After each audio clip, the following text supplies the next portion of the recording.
Well, with Jemma Reekie today, chatting again about the 4J Studios Awards and looking at the Performer of the Year.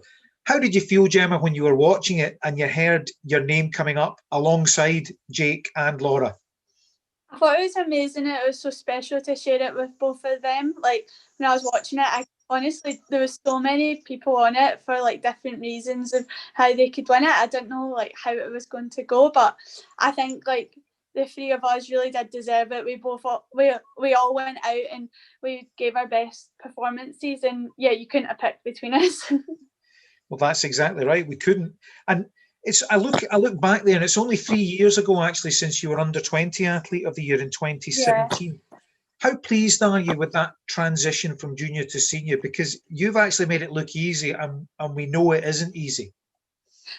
I think, like, yeah, when I was a junior, like, I was really focused on being a good junior. And then as soon as I wasn't a junior anymore, I said to myself, like, I want to be a good senior, and I want to be a good senior click, because I've been a good junior. I've been up at the top as a junior, but I knew, like, it was going to be a process and a lot of hard work to get there, because all these girls and guys that are at the top, like, they are working so hard to be there. And I think it was just the mindset. I just told myself you can do it, and I feel like that's one of the main things, is telling yourself you can do it, and you can do anything if you really put your mind to it.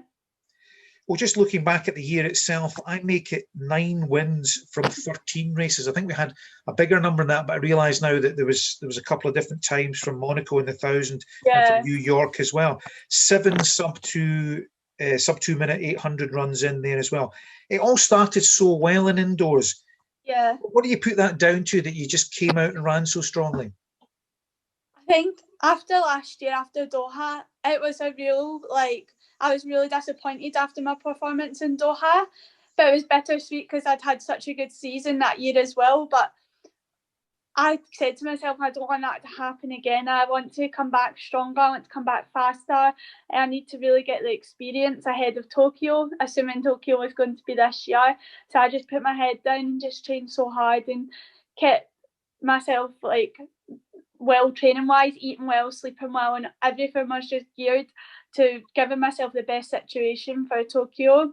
I really just said to myself that's what I had to do. And then obviously I had a lot of sinus issues, so I got my sinus operation, and that was as well because I didn't want to miss a few weeks out of training on the run up to Tokyo because I had bad sinuses and stuff like that. So I just gave myself the best opportunity I could to perform well. Yeah. Well, it was similar in the summer, in a sense that you'd had that great indoor season. Then you have the long wait, the long spell of lockdown, training as you were with Laura in isolation, in a sense. But then you just came out and a 159 straight off and edging out Laura in Italy. Were you just ready to race by that stage? I was so excited to race. Like, race is my favourite part, and every time it's race day, like, I wake up excited to race, and I'm so excited to go, and I just love it. Like, when I'm on the start line, I'm happy to be there, and I'm excited to be there. And yeah, I was just so happy to get out and race. And you always know it's going to be a good race if Laura's in it, because she's so strong and, like, determined. So yeah, I was excited to race. And well, right at the end of the year as well, you pulled out a terrific Diamond League 800 victory in Rome, and by my reckoning, it was only 48 hours after you'd finished fourth in Switzerland. So is that just that competitive streak of Jemma Reekie that's coming out to for us all to see there? Yeah, I think so. And I think every time, like, I'm in Switzerland, I was a bit disappointed with my performance, even after running 158, which is, if you told me last year, I'd have been buzzing to run sub 2. So I was a bit disappointed. So every time I'm disappointed, I feel like the next race I do is even better than the one before. And it's good to practice getting loads of races done, because when you get to big championships, there's loads of rounds. So it was a real confidence boost that way as well, that I could come out less than 48 hours later and hit out a good race. Well, with that consistency that you've achieved, I'm sure your confidence has really grown.